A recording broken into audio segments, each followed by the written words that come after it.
ॐ श्री विष्णवे नमः। ध्यानम्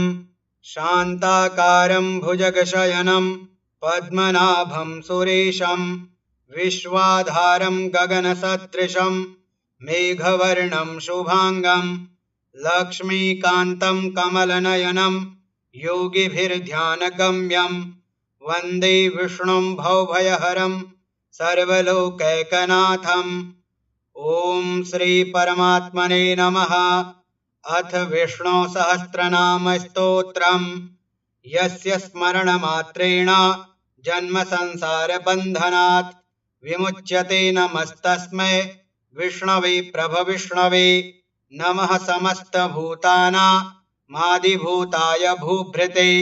अनेकरूपरूपाय विष्णवे प्रभविष्णवे।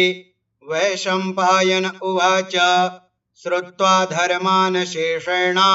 पावनानि च सर्वशः युधिष्ठिरः शान्तनवं पुनरेवाभ्यभाषत। युधिष्ठिर उवाच किमेकं दैवतं लोके किं वाप्येकं परायणं स्तुवन्तः कं कमर्चन्तः प्राप्नुयुर्मानवाः शुभम्। को धर्मः सर्वधर्माणां भवतः परमो मतः किं जपन्मुच्यते जन्तुर्जन्म संसार बन्धनात्। भीष्म उवाच जगत्प्रभुं देवदेव मनन्तं पुरुषोत्तमं स्तुवन्नाम सहस्रेण पुरुषः सततोत्थितः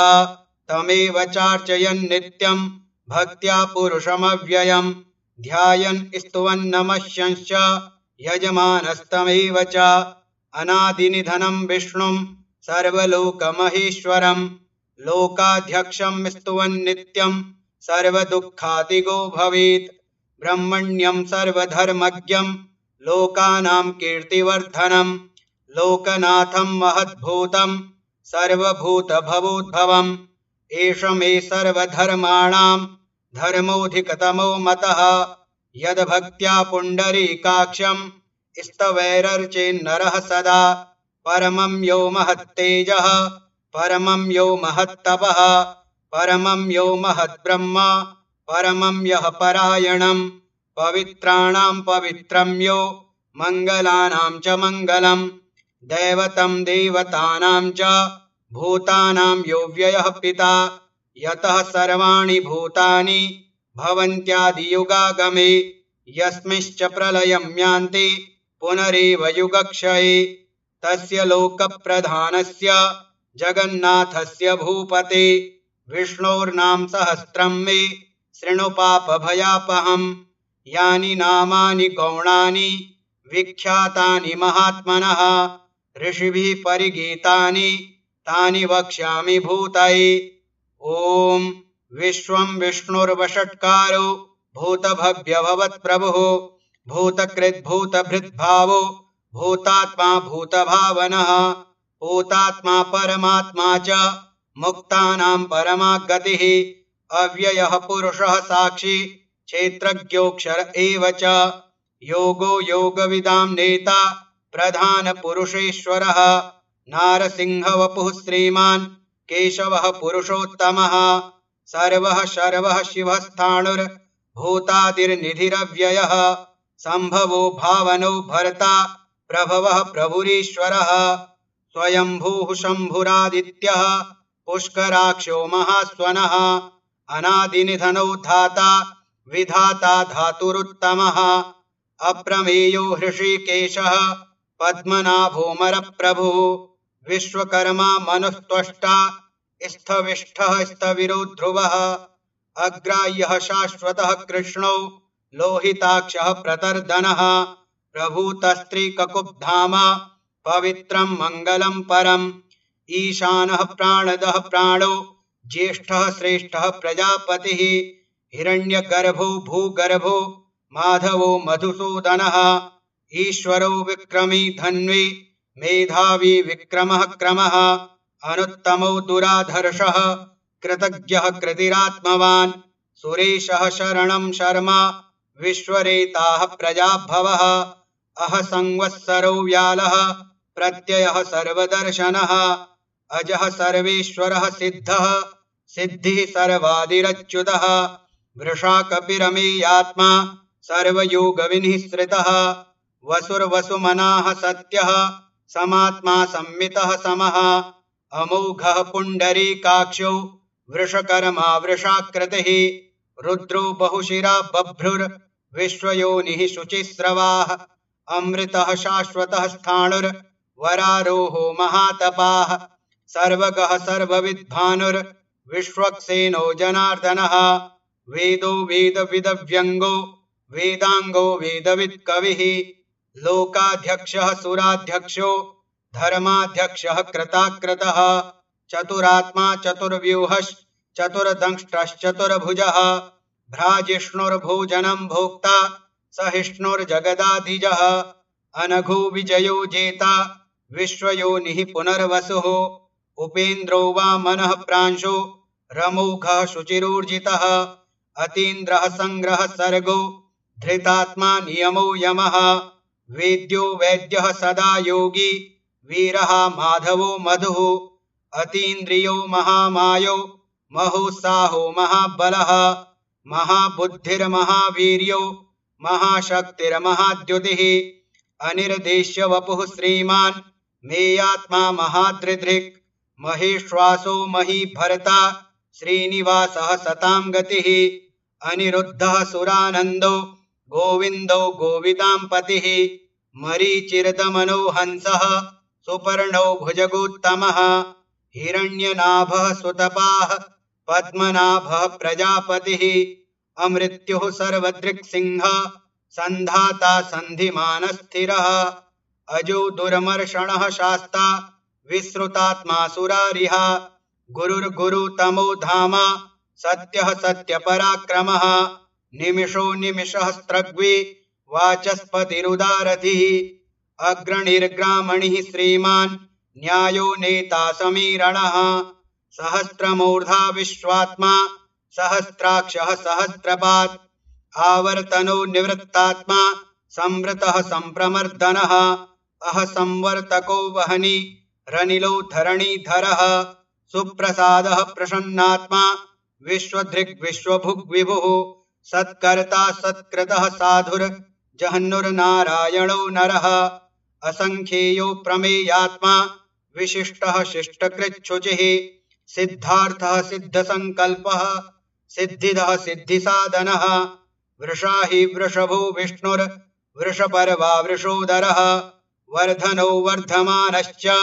विविक्तः श्रुतिसागरः सुभुजो दुर्धरो वाग्मी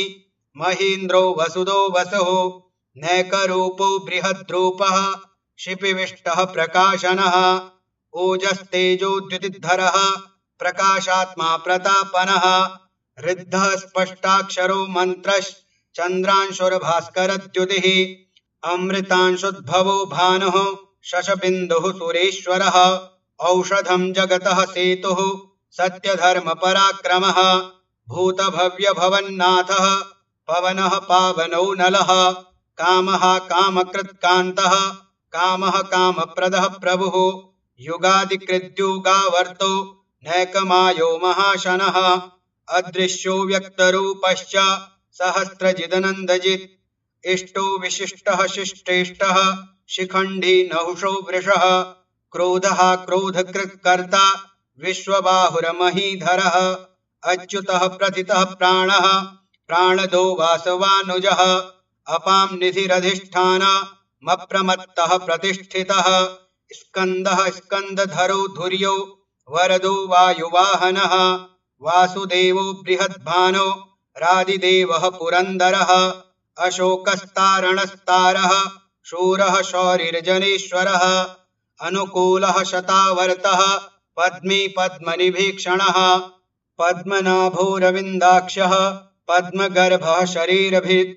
महर्धिर्ऋद्धो वृद्धात्मा महाक्षो गरुडध्वजः अतुलः शरभो भीमः समयज्ञो हविर्हरिः सर्वलक्षणलक्षण्यो लक्ष्मीवान् समितिञ्जयः विक्षरो रोहितो मार्गो हेतुर्दामोदरः सः महीधरो महाभागो वेगवान् मिताशनः उद्भवः शोभणो देवः श्रीगर्भः परमेश्वरः करणं कारणं कर्ता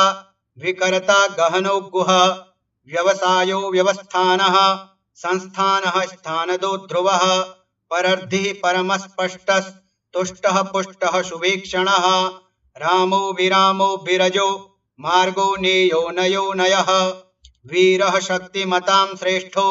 धर्मो धर्मविदुत्तमः वैकुण्ठः पुरुषः प्राणः प्राणदः प्रणवः पृथुः हिरण्यगर्भः शत्रुघ्नो व्याप्तो वायुरधोक्षजः ऋतुः सुदर्शनः कालः परमेष्ठी परिग्रहः उग्रः संवत्सरो दक्षो विश्रामो विश्वदक्षिणः विस्तारः स्थावरस्थाणुः प्रमाणं बीजमव्ययम् अर्थोऽनर्थो महाकोशो महाभोगो महाधनः अनिर्विण्णः स्थविष्टो भूर्धर्मयूपो महामखः नक्षत्रनेमिर्नक्षत्रे शमः श्यामः समीहनः यज्ञ इज्यो महेज्यश्च क्रतुः सत्रं सतां गतिः सर्वदर्शी विमुक्तात्मा सर्वज्ञो ज्ञानमुत्तमम् सुब्रतः सुमुखः सूक्ष्मः सुघोषः सुखदः सुहृत् मनोहरो जितक्रोधो वीरबाहुरविदारणः स्वापनः स्ववशो व्यापी नैकात्मा नैककर्मकृत् वत्सरो वत्सलो वत्सी रत्नगर्भो धनेश्वरः धर्मकृद्धर्मी सदसत्क्षरमक्षरम् अविज्ञाता सहस्रांशुर्विधाता कृतलक्षणः गभस्तिनेमिः सत्त्वस्थः सिंहो भूतमहेश्वरः आदिदेवो महादेवो देवेशो देवभृद्गुरुः उत्तरो गोपतिर्गोप्ता ज्ञानगम्यः पुरातनः शरीरभूतभृद्भोक्ता कपीन्द्रो भूरि दक्षिणः सोमपोमृतपः सोमः पुरुजित्पुरुषोत्तमः विनयो जयः सत्यसन्धो दाशार्हः सात्वतां पतिः जीवो विनयिता साक्षी मुकुन्दो मितविक्रमः अम्भोनिधिरनन्तात्मा महोदधिशयोऽन्तकः अजो महार्हः स्वाभाव्यो जितामित्रः प्रमोदनः आनन्दो नन्दनो नन्दः सत्यधर्मा त्रिविक्रमः महर्षिः कपिलाचार्यः कृतज्ञो मेदिनीपतिः त्रिपदस्त्रिदशाध्यक्षो महाशृङ्गः कृतान्तकृत् महावराहो गोविन्दः सुषेणः कनकाङ्गदे गुह्यो गभीरो गहनो गुप्तश्चक्रगदाधरः वेदाः स्वाङ्गोजितः कृष्णो दृढः शङ्कर्षणोच्युतः वरुणो वारुणो वृक्षः पुष्कराक्षो महामनाः भगवान् भगहानन्दे वनमाली हलायुधः आदित्यो ज्योतिरादित्यः सहिष्णुर्गतिसत्तमः सुधन्वाखण्डपरशुर्दारुणो द्रविणप्रदः दिविस्पृक् सर्वदृग्व्यासो वाचस्पतिरयो निजः त्रिसामासामगः साम निर्वाणं भेषजं भिषक् सन्न्यासकृच्छमः शान्तो निष्ठा शान्तिः परायणम् शुभाङ्गः शान्तिदः स्रष्टा कुमुदः कुवलेशयः गोहितो गोपतिर्गोप्ता वृषभाक्षो वृषप्रियः अनिवर्ते निवृत्तात्मा संक्षेप्ताशेमकृच्छिवः श्रीवत्सवक्षाः श्रीवासः श्रीपतिः श्रीमताम्बरः श्रीदः श्रीशः श्रीनिवासः श्रीनिधिः श्रीविभावनः श्रीधरः श्रीकरः श्रेयः श्रीमान् लोकत्रयाश्रयः स्वक्षः स्वङ्गः शतानन्दो नन्दिर्ज्योतिर्गणेश्वरः विजितात्मा विधेयात्मा सत्कीर्तिश्छिन्न संशयः उदीर्णः सर्वतश्चक्षु रनीशः शाश्वतस्थिरः भूषयो भूषणो भूतिर्विशोकः शोकनाशनः अर्चिस्मानर्चितः कुम्भो विशुद्धात्मा विशोधनः अनिरुद्धो प्रतिरथः प्रद्युम्नो मितविक्रमः कालनेमिनिहावीरः शौरिः शूरजनेश्वरः त्रिलोकात्मा त्रिलोकेशः केशवः केशिहा हरिः कामदेवः कामपालः कामीकान्तः कृतागमः अनिर्देश्य वपुर्विष्णुर्वीरोऽनन्तो धनञ्जयः ब्रह्मण्यो ब्रह्मकृद् ब्रह्म विवर्धनः ब्रह्मविद् ब्राह्मणो ब्रह्मी ब्रह्मज्ञो ब्राह्मणप्रियः महाक्रमो महाकर्मा महातेजा महोरगः महाक्रतुर्महायज्वा महायज्ञो महाहविः स्तव्यः स्तवप्रियः स्तोत्रम् स्तुतिः स्तोतारणप्रियः पूर्णः पूरयिता पुण्यः पुण्यकीर्तिरनामयः मनोजवस्तीर्थकरो वसुरेता वसुप्रदः वसुप्रदो वासुदेवो वसुर्वसुमना हविः सद्गतिः सत्कृतिः सत्ता सद्भूतिः सत्परायणः शूरसेनो यदुश्रेष्ठः सन्निवासः सुयामुनः भूतावासो वासुदेवः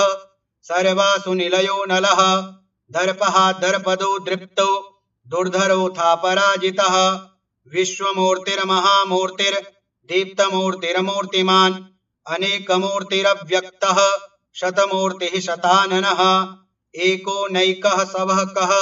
किं यत्तत्पदमनुत्तमम् लोकबन्धुर्लोकनाथो माधवो भक्तवत्सलः सुवर्णवर्णो हेमाङ्गो वराङ्गश्चन्दनाङ्गदी वीरः विषमः शून्यो घृताशीरचलश्चलः अमानी मानदो मान्यो लोकस्वामी त्रिलोकधृक् सुमेधा मेधजो धन्यः सत्यमेधाधराधरः तेजो वृषोद्युतिधरः सर्वशस्त्रभृताम्बरः प्रग्रहो निग्रहो व्यग्रो नैकशृङ्गो गदाग्रजः चतुर्मूर्तिश्चतुर्बाहुश्चतुर्व्यूहश्चतुर्गतिः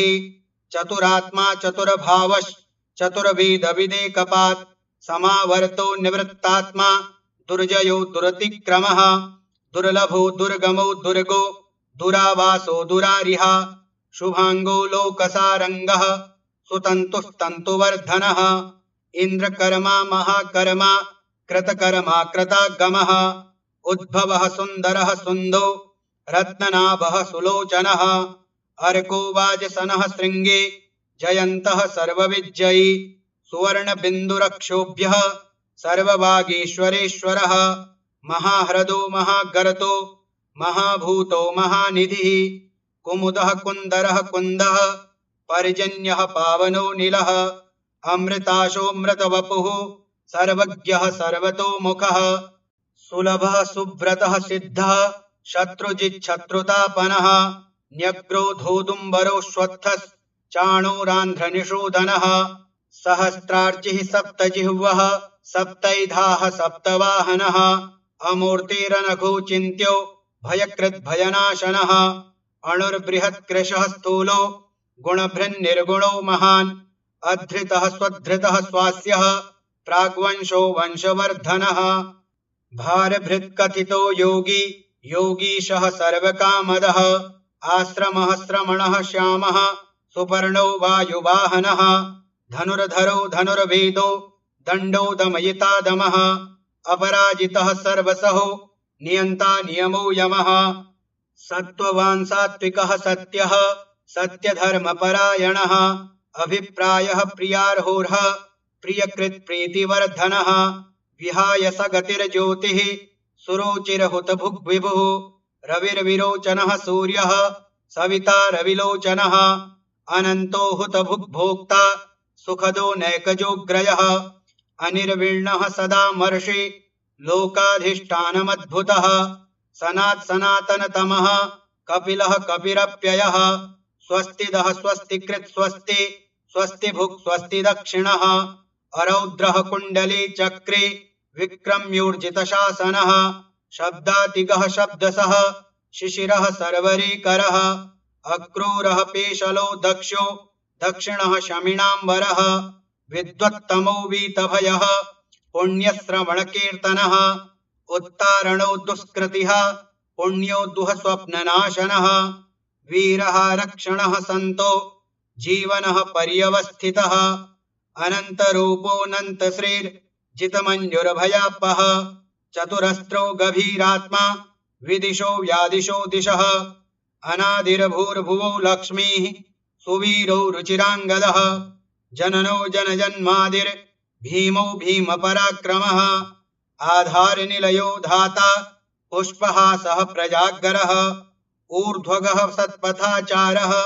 प्राणदः प्रणवः पणः प्रमाणं प्राणनिलयः प्राणभृत् प्राणजीवनः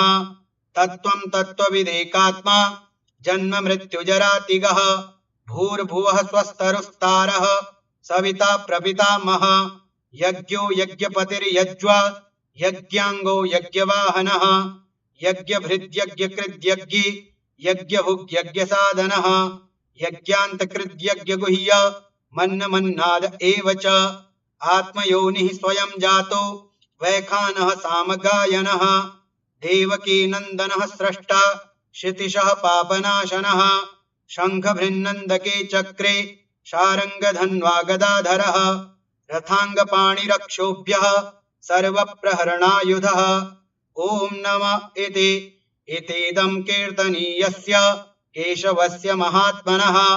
नाम्नां सहस्रं दिव्यानामशेषेण प्रकीर्तितं य इदं शृणुयान् नित्यं यश्चापि परिकीर्तयेत् नाशुभं प्राप्नुयात् किञ्चित् सोमुत्रेह च मानवः वेदान्तगो ब्राह्मणः स्यात् क्षत्रियो विजयी भवेत् धर्मार्थी प्राप्नुयात् धर्ममर्थार्थी चार्थमाप्नुयात् कामान् वाप्नुयात् कामी प्रजार्थी प्राप्नुयात् प्रजाम् भक्तिमान्यः सदोत्थाय शुचिस्तद्गतमानसः सहस्रं वासुदेवस्य नाम्नामेतत् प्रकीर्तयेत् यशः प्राप्नोति विपुलं ज्ञातिप्राधान्यमेव च अचलां श्रियमाप्नोति श्रेयः प्राप्नोत्यनुत्तमं न भयं क्वचिदाप्नोति वीर्यं तेजश्च विन्दति भवत्यरोगो द्युतिमान् बलरूपगुणान्वितः रोगार्तो मुच्यते रोगाद् बद्धो मुच्येत बन्धनात् भयान्मुच्येत भीतस्तो मुच्येतापन्न आपदः दुर्गाण्यतितरत्याशो पुरुषः पुरुषोत्तमम् स्तुवन्नाम सहस्रेण नित्यं भक्तिसमन्वितः वासुदेवाश्रयो मर्त्यो वासुदेवपरायणः सर्वपापविशुद्धात्मा याति ब्रह्म सनातनम् न वासुदेवभक्तानामशुभं विद्यते क्वचित् जन्म मृत्युजरा व्याधि भयं नैवोपजायते इमं स्तवमधीयानः श्रद्धा भक्तिसमन्वितः युज्येतात्मसुखक्षान्ते श्रीधृतिस्मृतिकीर्तिभिः न क्रोधो न च मात्सर्यं न लोभो नाशुभा मतिः भवन्ति कृतपुण्यानां भक्तानां पुरुषोत्तमे द्यौः सच्चन्द्रार्कनक्षत्र खं दिशो भूर्महो दधिः वासुदेवस्य वीर्येण विधृतानि महात्मनः ससुरासुरगन्धर्वं सयक्षोरगराक्षसं जगद्वशे वर्ततेदं कृष्णस्य सचराचरम् इन्द्रियाणि मनोबुद्धिः सत्त्वं तेजो बलं धृतिः वासुदेवात्मकान्याहो क्षेत्रं क्षेत्रज्ञ एव च सर्वागमानामाचारः प्रथमं परिकल्पते आचारप्रभवो धर्मो धर्मस्य प्रभुरच्युतः ऋषयः पितरो देवा महाभूतानि धातवः जङ्गमाजङ्गमं चेदं जगन्नारायणोद्भवं योगो ज्ञानं तथा साङ्ख्यं विद्याः शिल्पादिकर्म च वेदाः शास्त्राणि विज्ञानमेतत्सर्वं जनार्दनात् एको विष्णुर्महद्भूतं पृथग्भूतान्यनेकशः त्रीन् लोकान् व्याप्य भूतात्मा भुङ्क्ते विश्वभुग्व्ययः इमं स्तवं भगवतो विष्णोर्व्यासेन कीर्तितं पठेद्यच्छेत् पुरुषः श्रेयः प्राप्तुं सुखानि च विश्वेश्वरमजं देवं जगतः प्रभवाप्ययं भजन्ति ये पुष्कराक्षं न ते यान्ति पराभवम् ॐ तत्सदिति श्रीमहाभारते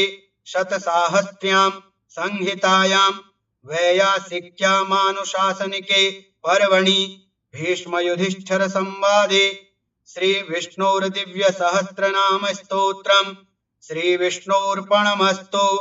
हरिः ओम तत्सत्। हरि ओम तत्सत्। हरि ओम तत्सत्। ओम श्री विष्णवे नमः।